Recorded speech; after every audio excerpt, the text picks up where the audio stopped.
Amin. Kita bernyanyi dari Kidung Jemaat nomor 58 ayat 1 sampai ayat 3.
Di dalam nama Allah Bapa dan Anaknya Tuhan Yesus Kristus dan Roh Kudus Khalik langit dan bumi. Amin.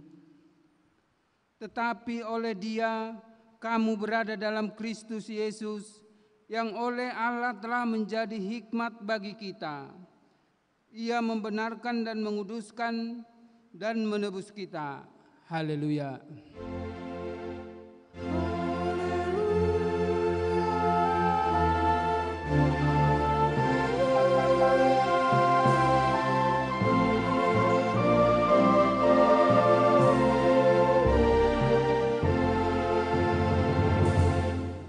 Kita berdoa. Ya Tuhan Allah yang Maha Kuasa, Engkaulah yang memberikan penghiburan kepada orang yang berduka cita dan kekuatan kepada orang yang lemah. Arahkanlah telingamu kepada seruan mereka yang berduka cita dan menghadapi pencobaan. Dengarkanlah keluhan mereka dan jawablah permohonan mereka sesuai dengan rencanamu yang terbaik, agar mereka mengetahui dan mengakui bahwa Engkaulah penolong dan tempat perlindungan sesungguhnya dalam masa penderitaan. Di dalam Yesus Kristus, Tuhan dan Penyelamat kami. Amin.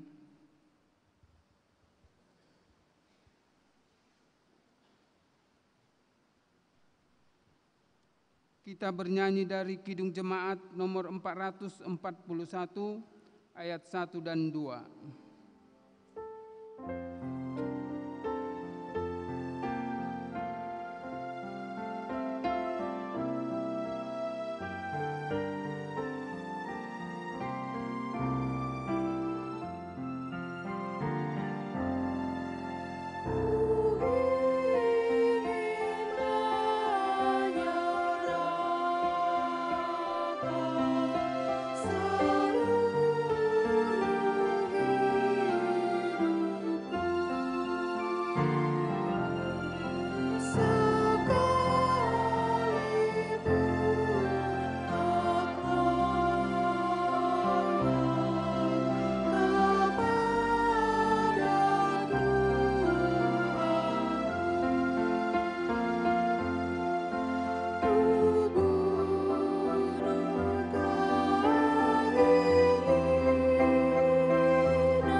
Firman Tuhan sebagai pendahuluan khotbah pada minggu ke-17 setelah Trinitatis diambil dari Yeremia 11 ayatnya yang ke-8 sampai dengan ayatnya yang ke-20. Marilah kita baca secara bergantian dan di ayat terakhir atau ayat yang ke-20 kita baca bersama. Yeremia 11 ayat 18 sampai 20. Nyawa Yeremia terancam di Anatot. Tuhan memberitahukan hal itu kepadaku, maka aku mengetahuinya. Pada waktu itu Engkau Tuhan memperlihatkan perbuatan mereka kepadaku. Tetapi aku dulu seperti anak domba jinak yang dibawa untuk disembelih. Aku tidak tahu bahwa mereka mengadakan kesepakatan jahat terhadap aku. Marilah kita binasakan pohon ini dengan buah-buahnya. Marilah kita melenyapkannya dari negeri orang-orang yang hidup, sehingga namanya tidak diingat orang lagi. Kita baca bersama. Tetapi Tuhan semesta alam yang menghakimi dengan adil, yang menguji batin dengan hati, biarlah aku melihat pembalasan-Mu terhadap mereka, sebab kepadamu-lah kuserahkan perkaraku. Demikian firman Tuhan. Yang berbahagia ialah mereka yang mendengarkan firman Tuhan, melaksanakannya, serta mengamalkannya. Amin. Kita bernyanyi dari Kidung Jemaat nomor 363 ayat 1 tambah ayat 3.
Saudara-saudari yang terkasih di dalam nama Tuhan Yesus Kristus, pada saat ini mari kita datang ke hadapan Tuhan untuk memohon pengampunan atas dosa dan kelakuan yang tidak berkenan di hadapannya. Mari kita berdoa dalam hati masing-masing.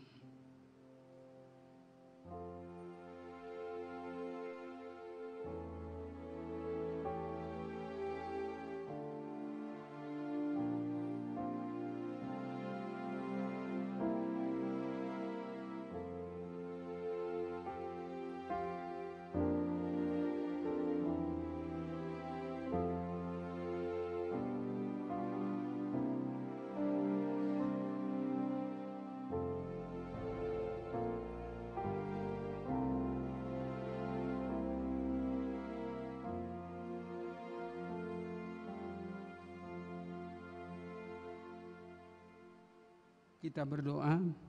Bapa kami yang di surga yang maha kuasa, kami datang menyembah di hadapan-Mu, menyeru memanggil nama-Mu, karena kami susah dan gelisah oleh karena dosa kami.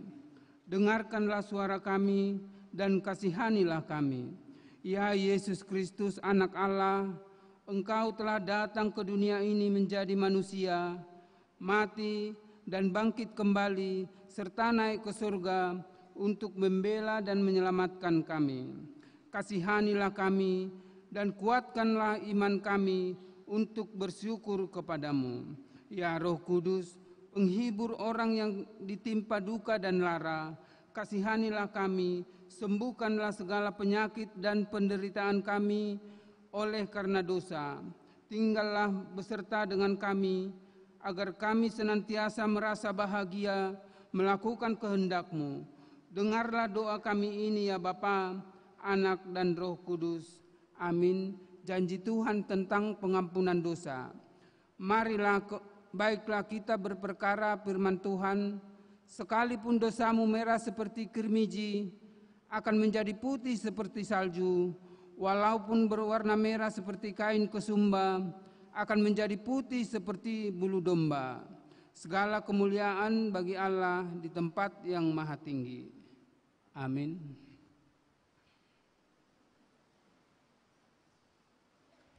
Kita memuji Tuhan dari Kidung Jemaat nomor 438 ayat 1 dan ayat 2.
Firman Tuhan sebagai petunjuk hidup baru diambil dari Yakobus 1 ayatnya yang ke-12. Demikian firman Tuhan. Berbahagialah orang yang bertahan dalam pencobaan, sebab apabila ia sudah tahan uji, ia akan menerima mahkota kehidupan yang dijanjikan Allah kepada barang siapa yang mengasihi Dia. Demikian firman Tuhan. Marilah kita memohon sama-sama kekuatan dari Tuhan. Ya Allah Bapa kami, berilah kami kekuatan untuk melakukan yang sesuai dengan firman-Mu. Amin.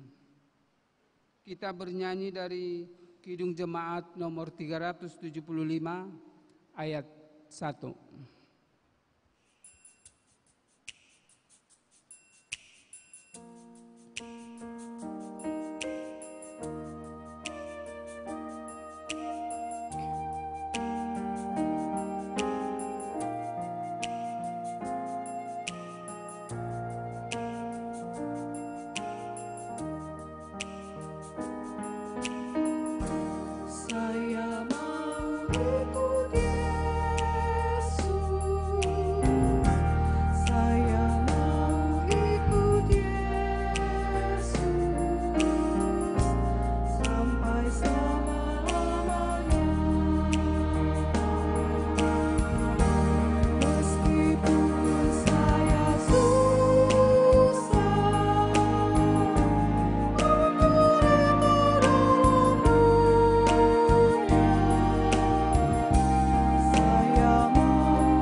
Marilah kita bersaksi mengikrarkan pengakuan iman kita bersama jemaat pada segala abad di seluruh dunia ini. Kita ucapkan bersama. Aku percaya kepada Allah Bapa yang Maha Kuasa, Khalik langit dan bumi. Aku percaya kepada Yesus Kristus, Anaknya yang tunggal, Tuhan kita, yang dikandung daripada Roh Kudus, lahir dari anak darah Maria, yang menderita di bawah pemerintahan Pontius Pilatus, disalibkan, mati dan dikuburkan, turun ke dalam kerajaan maut, pada hari ketiga bangkit pula dari antara orang mati, naik ke surga, duduk di sebelah kanan Allah Bapa yang Maha Kuasa, dan akan datang dari sana untuk menghakimi orang yang hidup dan yang mati. Aku percaya kepada Roh Kudus, gereja yang kudus dan am, persekutuan orang kudus, pengampunan dosa, kebangkitan daging, dan hidup yang kekal.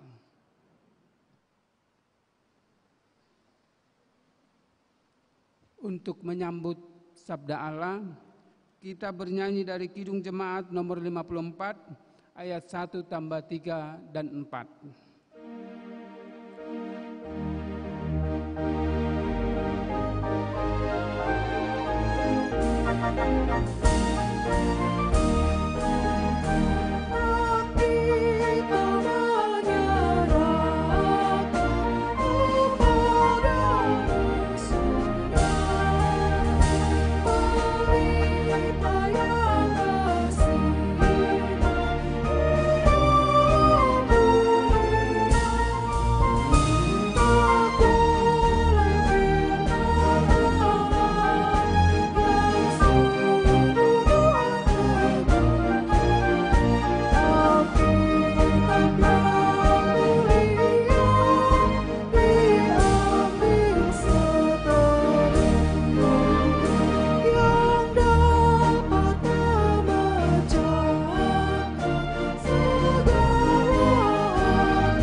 Turunlah kiranya atasmu hikmat dan damai dari Tuhan, supaya saudara mampu menerima, memahami, dan melaksanakan firman yang ditabur pada saat ini, di dalam nama Yesus Kristus, Tuhan kita.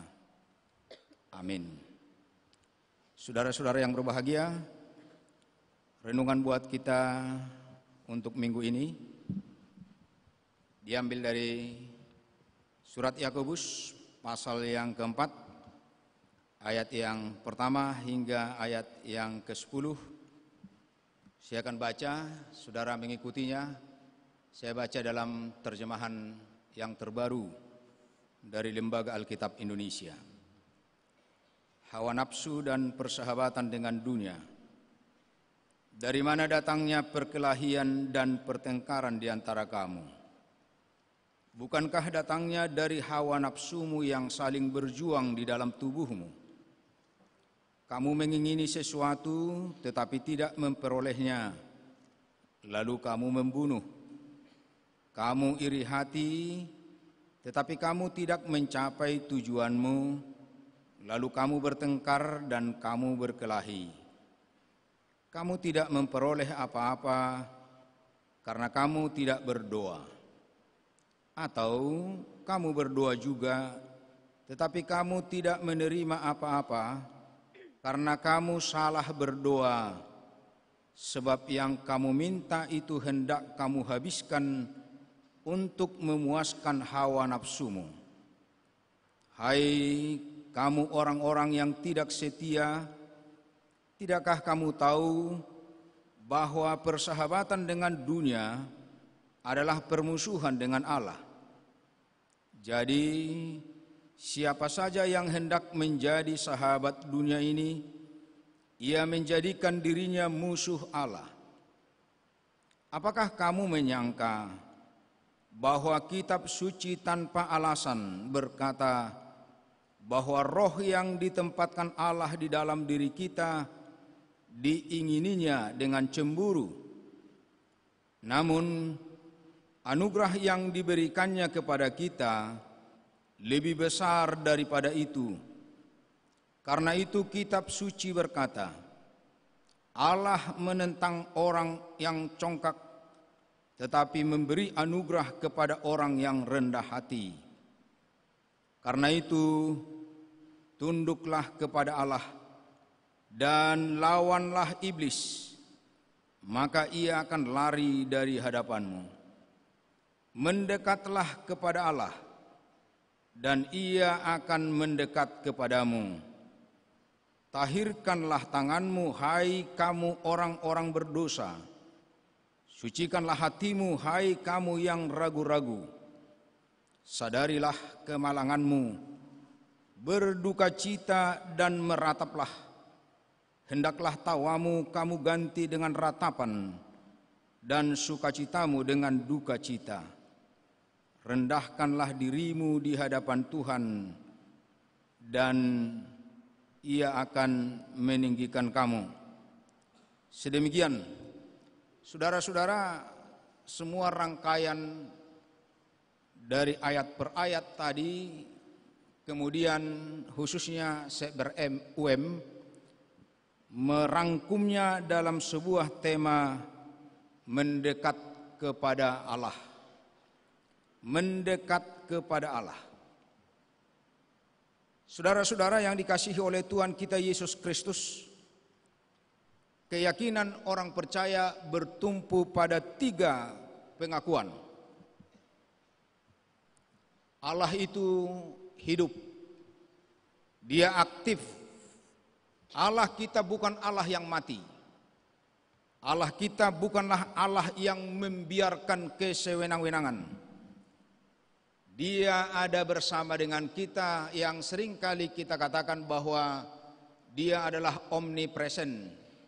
Dia ada di mana-mana. Dia memiliki sifat ilahi sehingga Dia hadir di mana saja. Yang kedua, bahwa Allah itu adalah Allah yang bekerja. Bahwa hidup ini adalah proses menjadi. Jangan lihat apa yang sudah ada, tetapi bersiaplah menerima apa yang ada. Hidup ini bukan hanya what is, tetapi what should be.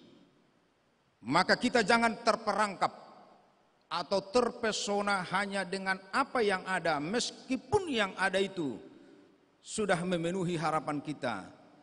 Karena di balik itu Tuhan masih bekerja untuk merangkai kehidupan yang lebih baik bagi orang percaya, dan oleh karena itulah orang percaya tidak boleh putus asa. Dan yang ketiga, Allah itu adalah Allah yang menyempurnakan. Kita hanya bisa melakukan sebahagian bahkan sedikit dari program Allah. Tetapi karena kasih-Nya yang lebih besar dari kemampuan kita, maka Dia akan menyempurnakan hidup, sebab Dialah tumpuan dan harapan hidup yang benar. Ketiga pengakuan ini disimpulkan dengan pernyataan bahwa Allah yang memulai dan terus akan melanjutkan sampai kemuliaan itu nyata bagi dunia ini. Jika hidup kita sering mengecewakan atau harapan-harapan kita belum terpenuhi, itu bukan karena Tuhan kurang peduli atau karena Tuhan kurang perkasa.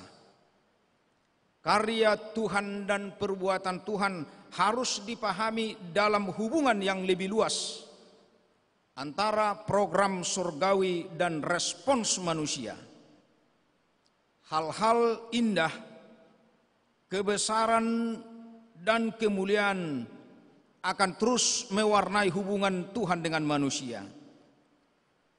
Hal yang perlu dicatat bahwa relasi antara Tuhan dan manusia tidak dilakukan dengan keterpaksaan, tetapi dengan kesadaran.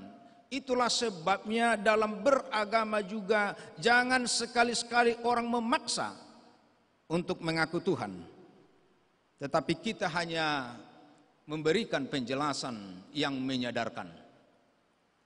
Ketika Allah menciptakan dunia ini, maka sesungguhnya telah tercipta hubungan yang intim. Surga berjumpa dengan dunia. Tuhan hadir bagi manusia. Maka ketika ada pertanyaan, mendekatlah kepada Tuhan. Apa iya ada seorang yang bisa mendekati Tuhan? Musa sendiri tidak sanggup. Dan dia mengaku bahwa dia orang najis. Dia tidak mampu berhadapan dengan Tuhan, dari jauh saja dia sudah jatuh. Karena itu mendekat kepada Tuhan ingin menegaskan bahwa sesungguhnya Tuhan telah datang kepada dunia ini, Dia yang lebih memulai mendekati manusia, tetapi akibat dari dosa manusia telah menjauh dari Tuhan. Maka seruan ini adalah seruan untuk kembali pulang. Ini adalah bentuk dari kebesaran hati Tuhan untuk menerima orang yang sudah dijumpainya tetapi kemudian meninggalkannya. Itu yang disebut kebenarannya, kalau dalam bahasa aslinya dikatakan di sini, mereka berselingkuh. Mereka sesungguhnya sudah menjadi pasangan intim dari Tuhan. Karena Tuhan seringkali digambarkan sebagai mempelai laki-laki, dan umat ini adalah mempelai perempuan yang sudah menerima berkat karunia, yang sudah digendongnya, yang sudah ditolongnya berulang kali. Tetapi ternyata manusia itu seringkali meninggalkan Tuhan. Tidak seorang pun sebenarnya yang dapat memisahkan Tuhan dengan manusia, kecuali manusia itu yang memberontak. Atau dalam teks ini juga dikatakan, kecuali manusia sengaja memusuhi Tuhan. Tuhan tidak hanya dekat, Dia hadir dalam semua gumul juang manusia. Allah mendekatkan diri melalui firman dan roh. Maka para nabi menyatakan, jangan katakan Tuhan itu jauh. Tuhan itu ada dalam hatimu. Tapi karena kamu tidak menghargainya, sehingga kamu sering bertindak melebihi batas yang sewajarnya. Coba kalau ketika kita ingin bertindak, kita ingat bahwa di samping kita ada Tuhan. Bahwa kita menghargai di bawah Tuhan.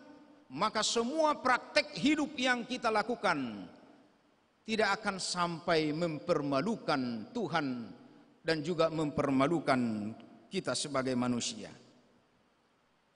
Perjumpaan Allah dengan dunia telah mengubah gelap menjadi terang. Hidup menjadi penuh harapan karena segala sesuatu diciptakan amat baik. Tuhan tidak menjadikan dunia ini menjadi arena pembantaian atau menjadi ladang yang subur bagi kejahatan. atau arena tontonan yang melukai perasaan.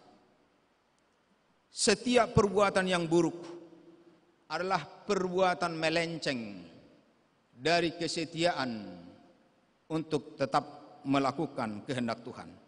Dan itu akan menjauhkan kita. Kesediaan Tuhan mendekatkan diri kepada dunia ini memberi seruan agar penghuni dunia ini memelihara sifat ilahi, sehingga seluruh aspek kehidupan menjadi persamaian yang ramah. Panggilan untuk menanamkan cinta damai. Sesama manusia harus saling merangkul, bukan saling memukul. Saling menolong, bukan saling menyolong. Merendahkan diri, bukan dengan penonjolan diri. Saling menginspirasi, bukan saling menghakimi, apalagi saling menyakiti. Tuhan terus bekerja bagaimana dunia ini menjadi tempat yang ramah, karena dunia ini adalah panggung kemuliaan Tuhan, Triaton Dei, yang harapannya dunia dengan segala isinya ini memperlihatkan citra Tuhan yang semakin lama semakin besar, yang disebut dengan et majorem Dei gloriaem. Tuhan mempertinggi derajat kemanusiaan kita kalau kita setia. Tetapi hidup kita akan muter-muter kembali ke laptop, karena kita sebenarnya tidak meningkatkan mutualitas pemahaman kita tentang bagaimana mengikut Tuhan. Bagi Yakobus, relasi manusia dibangun di atas pondasi iman yang harus dipraktekkan, bukan hanya untuk diucapkan. Iman menjadi perekat yang memungkinkan ciptaan mengenal dan melihat tujuan hidup yang benar. Seperti orang yang dekat, tidak hanya sanggup melihat, menonton, tetapi dia turut merasakan, turut memahami, sehingga dia turut menjalani. Iman itulah ikatan yang kuat, bahkan lebih kuat dari maut. Sama seperti orang bercinta. Kalau mereka benar-benar bercinta, maka mereka akan setia meskipun menghadapi berbagai godaan. Karena iman itu hidup, maka semua liku-liku hidup itu dapat dihadapi dengan cahaya dan kekuatan iman. Serentak dengan itu kita disadarkan supaya kita jangan menjalankan hidup ini dengan sewenang-wenang atau yang disebut dengan nolens polens. Manusia masih menggunakan hidupnya seturut dengan nafsu keinginannya. Sebagai mahkota kehidupan manusia itu adalah makhluk yang paling tinggi, sehingga manusia itu tidak hanya homo, tetapi dia adalah human. Dia bukan sekedar makhluk, karena ada 4 makhluk. Makhluk yang pertama adalah makhluk yang berada dan berbentuk. Itu adalah batu dan tanah. Makhluk yang kedua adalah makhluk yang berada, berbentuk dan bertambah. Itu adalah tumbuh-tumbuhan. Makhluk yang ketiga adalah makhluk yang berada, berbentuk dan bertambah dan bernafsu. Itu adalah binatang. Tetapi manusia melebihi dari ketiga tingkatan itu. Manusia adalah makhluk yang berada, berbentuk, bertambah, bernafsu, dan berakal budi. Karena kita diberi hikmat, maka setiap hal yang akan kita lakukan, kita tanya dulu. Bukan hanya kepada diri kita, tetapi kepada Tuhan melalui doa. Doa itulah menjadi media komunikasi supaya kita jangan salah kaprah. Seringkali kita mengasumsikan dunia ini hanya dari pikiran kita, sehingga terlalu banyak kecerobohan, terlalu banyak keputusan yang mendahului, yang membuat orang terperangkap pada godaan kenikmatan jangka pendek yang membuat dia gagal melanjutkan kehidupan jangka panjang. Pengikut Yesus tidak cukup beriman atau sekedar beragama. Karena menurut Yakobus pada pasal 2, iman tanpa perbuatan adalah mati, dan perbuatan tanpa iman adalah sia-sia. Jadi di sini dia tidak mempertentangkan apa yang dikatakan oleh Paulus, hidup ini adalah anugerah Tuhan. Memang benar anugerah Tuhan. Tetapi anugerah itu harus digerakkan. Maka Yakobus lebih fokus kepada bagaimana iman itu. Iman bukanlah hiasan, bukanlah aksesoris yang membuat kita bangga. Tetapi iman itu adalah dunamos, dinamika, kekuatan bagaimana kita menghadapi dunia ini. Kenapa terjadi hidup yang semakin berantakan ini? Karena pengakuan kita tidak berbanding lurus dengan perbuatan kita. Orang banyak beragama, tetapi dia tidak mengerti dimensi agama itu apa. Sebenarnya agama itu memiliki 5 dimensi yang harus saling bersinambung. Dimensi yang pertama adalah keyakinan, bahwa kita yakin dunia ini diciptakan oleh Sang Maha Ada, High God, yang banyak namanya. Ada yang menyebut Yahweh, Elohim, Adonai, dan yang lain.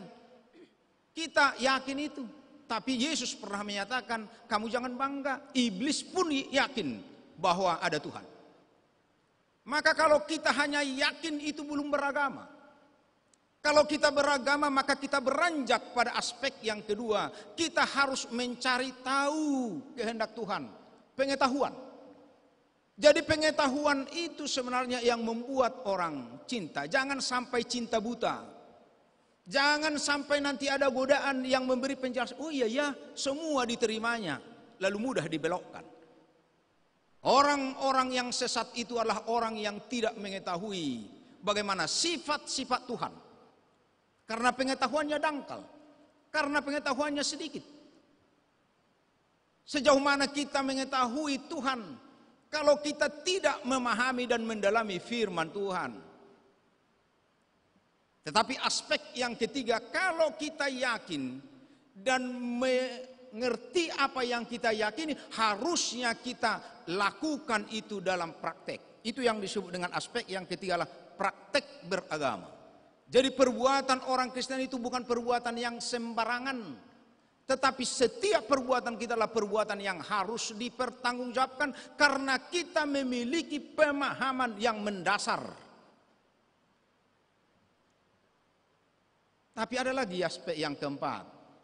Meskipun sudah kita lakukan, kita akan melihat di dunia ini. Karena kita masih di dunia, kita akan menemukan pengalaman. Pengalaman itu adalah realitas yang membedakan kenyataan dan kebenaran. Itu yang terjadi, tetapi bukan itu yang seharusnya terjadi. Dan kalau demikian, maka akan tiba pada tingkat yang kelima. Kita memiliki militansi keagamaan, kesetiaan tanpa ragu-ragu, sampai maut pun. Bahkan ini yang disebut dengan, kalau tiba pada aspek yang kelima ini, orang bisa sampai berani martir. Maka pertanyaan utama bukan soal apakah seseorang beragama atau beriman, tetapi bagaimana iman itu dipraktekkan dalam gerak kehidupan. Kehidupan itu berkelanjutan. Maka orang beriman tidak baik memutuskan hubungan dengan Tuhan. Manusia yang jauh dari Tuhan akan menjadi massa yang akan menjadi target kampanye iblis. Manusia yang jauh dari Tuhan sesungguhnya telah meninggalkan kekuatan yang seharusnya dia dapatkan. Orang yang jauh dari Tuhan akan menjadi kesempatan bagi iblis menawarkan jasa yang menggiurkan, kenikmatan yang menyesatkan. Teks hari ini bersifat pertanyaan sekaligus pernyataan. Pertanyaannya, bagaimana mungkin dunia ini semakin lama semakin berantakan? Di medsos kita bisa melihat mertua dengan menantu selingkuh, penjual gorengan dibunuh, nyawa manusia seolah-olah lebih rendah mutunya dari uang, begal marak di mana-mana, hoax dan yang lain-lain sudah merupakan warna dan pernak-pernik kehidupan. Perkelahian, pertengkaran, iri hati, kecongkakan semakin lama semakin menjadi-jadi. Anehnya, orang-orang seperti ini gejalanya lebih panjang umurnya. Maka orang seringkali berkata, yang jahat itu panjangnya umurnya, orang baik-baik cepat matinya. Saya bilang, bagus juga cepat-cepat supaya jangan sampai terkontaminasi. Karena lama-lama juga bisa juga dia terpengaruh. Apakah keadaan dunia yang semakin tidak nyaman ini memperlihatkan betapa jauhnya manusia dari Tuhan? Apakah setiap doa merupakan penyerahan diri kepada Tuhan, atau ada indikasi doa-doa itu adalah pemaksaan kita? Kita seperti bodyguard, menagih janji Tuhan, karena kita memiliki pemahaman yang dangkal terhadap konsep kehidupan yang jauh dan besar. Apakah Tuhan masih berharga bagi manusia? Atau panggilan terhadap Tuhan itu hanya tinggal jargon atau sekedar hiasan yang sudah kehilangan makna? Pertanyaan-pertanyaan itu sulit dijawab. Tidak mudah memberi jawaban terhadap sesuatu yang nampak di mata tetapi isinya belum tentu dipahami. Lalu kemana kita bertanya? Mungkin juga kita akan berkata seperti Ebit Giade. Mari kita tanya rumput yang bergoyang. Rumput memang tidak akan pernah bisa memberi jawaban. Terutama karena rumput yang bergoyang sudah lebih sedikit dari jiwa yang terguncang. Lebih banyak jiwa yang terguncang dari rumput-rumput yang kita lihat sekali sentuh langsung layu. Untuk menjawab pertanyaan itulah Yakobus memberi pernyataan Allah itu hidup dan Allah itu setia dan bekerja untuk meningkatkan derajat manusia. Kusutnya hidup ini bukan karena tangan Tuhan yang kurang menjangkau, tetapi karena sikap manusia yang mengacau. Yesaya 59 ayat 1 dan 3. Sesungguhnya tangan Tuhan tidak kurang panjang untuk menyelamatkan, dan pendengarannya tidak kurang tajam mendengar. Akan tetapi kejahatanmu lah yang memisahkan kamu dari Allahmu, dan dosamulah yang membuat wajahnya tersembunyi dari kamu. Tanganmu tercemar oleh darah, jarimu oleh kejahatan, dan lidahmu mengucapkan dusta. Perbuatan buruk adalah tembok pemisah yang menghalangi perjumpaan dengan Tuhan. Jadi bagi Tuhan kita ini tidak didengar hanya dengan kepandaian kita bersandiwara dengan merajut kata-kata yang indah. Ada banyak orang yang pandai berdoa, tetapi dia selalu melukai perasaan orang lain, dan dia tidak bisa membangun relasi yang benar dengan tetangga. Kalau demikian maka masalah akan semakin bertambah sulit jika manusia jauh dari Tuhan. Mungkin orang berkata bahwa manusia sudah mendekat pada Tuhan. Buktinya ada banyak orang yang beribadah, ada banyak orang berdoa, bahkan ada banyak orang yang keberatan jika tidak diberikan izin mendirikan gereja. Tetapi serentak dengan itu, apakah dengan berdirinya gereja, apakah orang-orang yang beribadah ini mampu mengendalikan nafsunya? Jangan-jangan setelah dari gereja di tengah jalan pun ada orang membuat kita tersinggung, langsung berantem. Pulang dari gereja, kekuatan firman yang kita dengar itu tidak sampai mempengaruhi jiwa kita. Bolehkah kita minimal 1 hari karena sudah mendengarkan firman Tuhan dapat mengendalikan kata-kata kita, mengendalikan sikap kita, mengendalikan pikiran kita, sehingga seluruh olah pikir, seluruh olah rasa, dan seluruh olah tindak terkendali karena kita sudah mendengar firman Tuhan. Tampaknya orang beribadah belum tentu memuji Tuhan.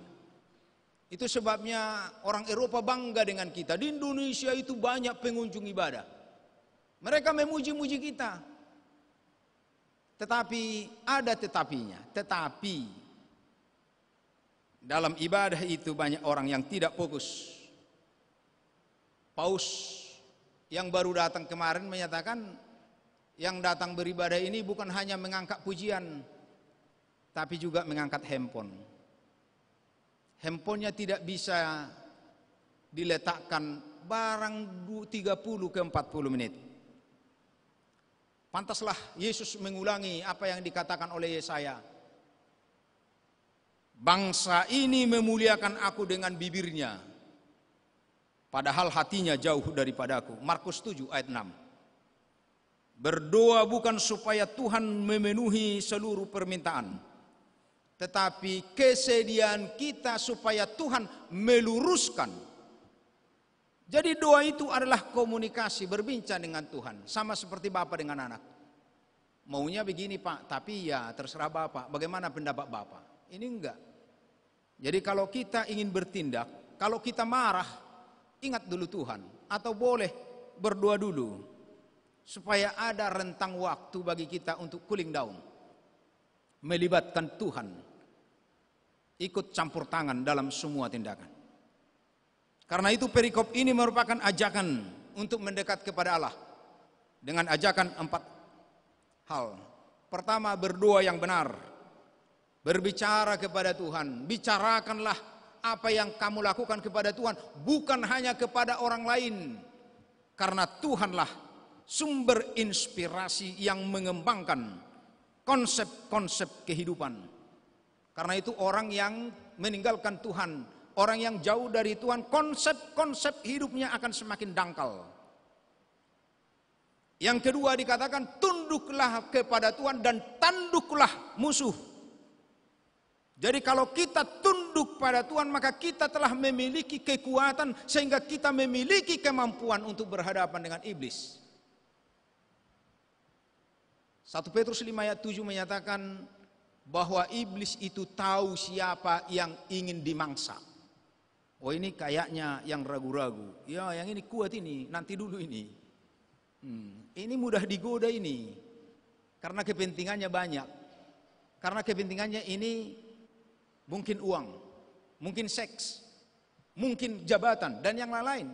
Iblis tahu, karena iblis itu adalah penghuni. Dia bisa mengantarai langit dan bumi. Kalau kita hanya di bumi ini pun belum tentu seberapa yang bisa kita jalani. Kalau iblis tahu. Maka iblis itu bukan makhluk yang sembarangan. Dia tahu apa yang terjadi dalam diri kita. Yang ketiga, belajar merendahkan diri. Kalau kita tinggi hati, banyaknya orang menjauh dari kita. Orang sombong itu akan dijauhi orang. Tetapi kalau kita rendah hati, maka ini akan menimbulkan simpati. Bagaimana orang rendah hati, tidak mengumbar kemampuan di medsos. Dari A sampai Z dipiralkan. Yang gak bisanya sampai mandi pun dipiralkan. Apa yang dimakan, diposting. Apa yang dia dapat diposting. Loh, banyak orang yang tidak makan saudara seperti yang kau makan. Jangan sampai postinganmu itu melukai perasaannya. Tapi kalau itu membangun ketaatan, silakan posting. Hati-hati dalam setiap memposting sesuatu. Karena postingan itu adalah merupakan kekuatan. Pertanyaannya, kekuatan yang merusakkah itu? Atau kekuatan yang membangun? Dan keempat, sungguh-sungguh menyerahkan diri. Dalam bahasa lain dikatakan submit. Serahkan totalitas. Jangan ragu-ragu. Maka penyerahan diri ini menyatakan, aku di dalam Tuhan, Tuhan di dalam aku. Maka bahagian terbesar yang kubanggakan, bahwa aku tidak kehilangan warisan meskipun dunia hilang, tetapi aku sudah tercatat menjadi pewaris sorgawi. Itu yang Yesus katakan. Jangan kamu bangga ketika kamu hebat bisa mengatur, tetapi banggalah kalau namamu tercatat di sorga. Mendekat pada Allah tidak hanya membangun jarak dekat, karena ada banyak orang yang dekat tetapi saling mengintai. Tidak juga harus selalu menyebut-nyebut nama Tuhan setiap detik. Mendekat pada Allah berarti hati, jiwa, dan pikiran kita seturut dengan kehendak Allah. Ada ungkapan yang menyatakan jarak terpendek dari dua kutub yang berbeda adalah garis lurus yang menghubungkannya. Sebagaimana cinta adalah jarak terpendek antara hati, maka mencintai Allah adalah salah satu cara untuk merawat hubungan kita semakin dekat dengan Tuhan. Hubungan dekat dengan Tuhan melalui hati yang tulus, rendah hati, dan yakin bahwa apa yang akan tuai nantinya lebih baik dari apa yang boleh kita kerjakan, karena Tuhan melengkapi perbuatan orang percaya. Semoga Tuhan menolong kita. Amin. Kita berdoa. Bapa di sorga, terima kasih atas firman ini. Kiranya Kau menguatkan kami supaya kami semakin dekat pada Tuhan di atas godaan-godaan yang ingin memporak-porandakan hidup kami. Persahabatan kami dengan Tuhan kiranya menjadi peneguhan bahwa kami tidak akan pernah khawatir atas kekuatan-kekuatan yang akan memporak-porandakan dunia ini. Terima kasih Bapa di sorga, kiranya Engkau melawat kami hari lepas hari, sehingga kami makin yakin Tuhan ada selalu beserta dengan kami. Di dalam nama Yesus Kristus, Tuhan dan Juru Selamat kami yang hidup. Amin.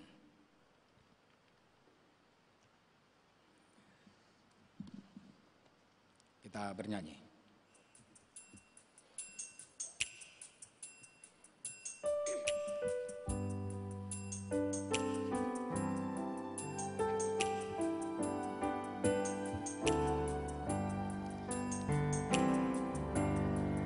Kudaki jalan mulia, tetap doaku inilah, ke tempat tinggi dan teguh, Tuhan mantapkan langkahku. Ya Tuhan, angkat diriku lebih dekat kepadamu.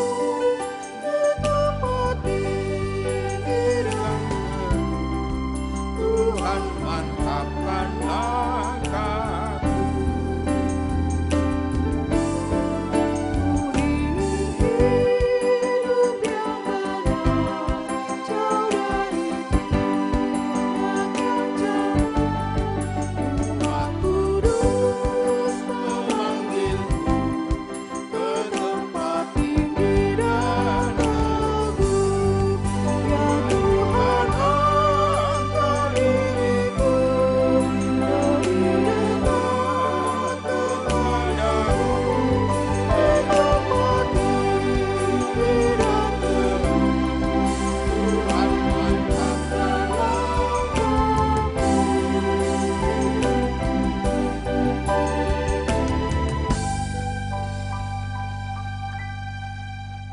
Untuk menghantar kita memberi kurban persembahan kita, marilah kita mendengar firman Tuhan yang tertulis dalam 2 Korintus 9 ayat 7. Hendaklah masing-masing memberi menurut kerelaan hatinya, jangan dengan sedih hati atau karena paksaan, sebab Allah mengasihi orang yang memberi dengan sukacita. Amin.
Mari kita bangkit berdiri.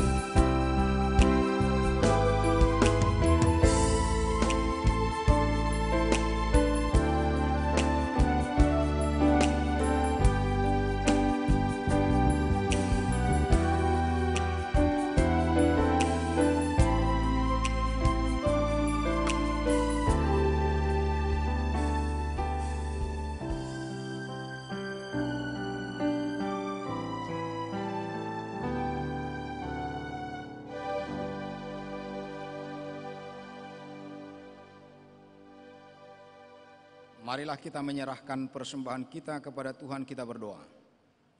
Ya Allah Bapa kami yang di surga, kami mengaku dengan setulus hati, Engkaulah sumber segala berkat dan karunia. Di sini kami memberikan persembahan syukur kami kepadamu.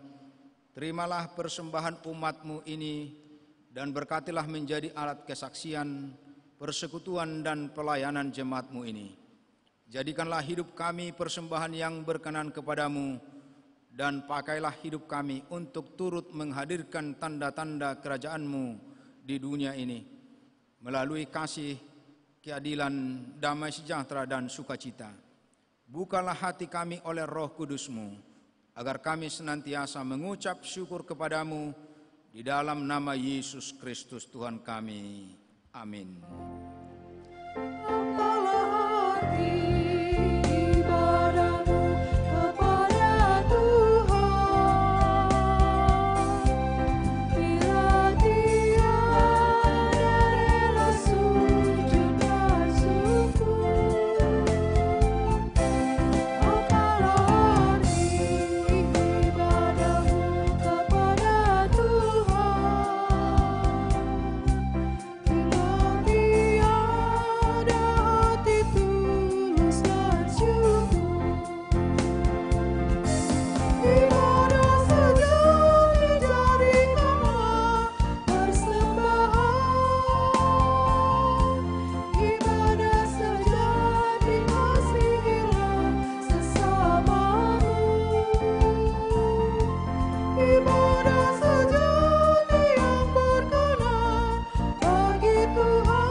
Bapa kami yang di sorga, dikuduskanlah namamu, datanglah kerajaanmu, jadilah kehendak-Mu di bumi seperti di sorga.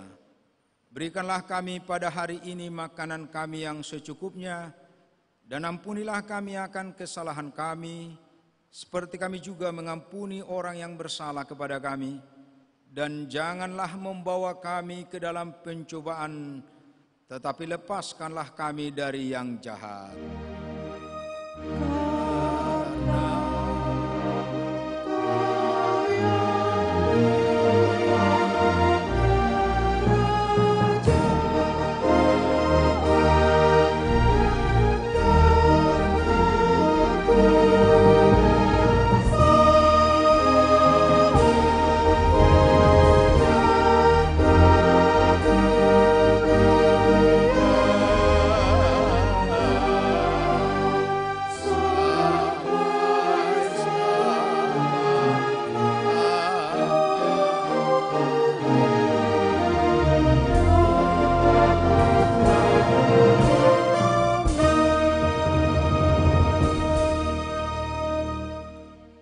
Pulanglah di dalam damai, hendaklah setiap aktivitasmu mendekatkanmu kepada Tuhan.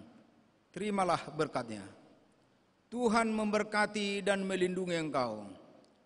Tuhan menyinari engkau dengan wajah-Nya dan memberi engkau kasih karunia.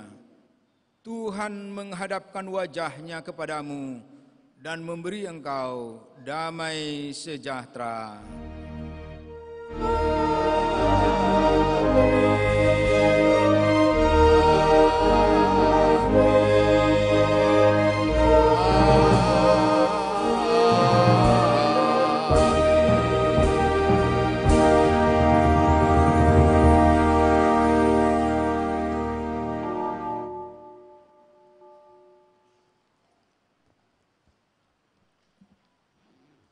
Selamat hari Minggu, Shalom.